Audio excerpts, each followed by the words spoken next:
Hare Krishna, good evening. R K kitchen and ব্লগে তোমাদেরকে আরেকবার অনেক অনেক স্বাগত জানাই। তো আজকে সরস্বতী পুজোর দিন, মানে প্রথম দিন। সরস্বতী পুজোতে এবছর 2 দিন পড়েছে। তো আজকে আমাদের বাড়ি পুজো হবে না, কালকে হবে। তো আজকে একটা রান্না ছিল এই দিদির বাড়িতে গৃহপ্রবেশের। তো যেই বাড়িটা দেখলেন ওই বাড়িটাই গৃহপ্রবেশ আজকে।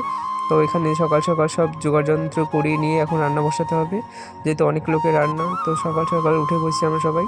তো উঠে এখানে সবার জন্য প্রথমে সকালে খিচুড়ি হবে, আর খিচুড়ির পরে অনেক রান্না হবে। দাদা আজকে হাই বললো, দাদা কোনোদিন মুখ দেখাতে চায় না ভিডিওতে। তো এখানে পরমান্ন হচ্ছে আর এখানে কড়াই। তো এর মধ্যে আমরা একটু আনন্দ করে একটু মজা করে রান্নাটা করছি। আমরা যখন একসঙ্গে থাকি তখন কীভাবে যে সময়টা কেটে বুঝতে পারি না, এত ভালো লাগে। তো এখানে কাকিমা এসে ক্যাপসিকাম বানাচ্ছে, আর ওদিকে বাদুকে কাকিমারা ইঁচড় বানাচ্ছে। তো আমাদের রান্নাবান্না সব শেষ হয়ে গেছে 12টার মধ্যেই। তো এখানে সব রান্নাবান্না কমপ্লিট। চলো এবার ঠাকুর ঘর দর্শন করো, এখানে ভোগ দর্শন করো, সবাই ভোগ দর্শন দুর্ভোগ কাটে, প্রভু চরণামৃত দিচ্ছে। তো ভিডিওটা আজকের মতো এইটুকুন। ভালো লাগলে অবশ্যই লাইক করবে। ধন্যবাদ।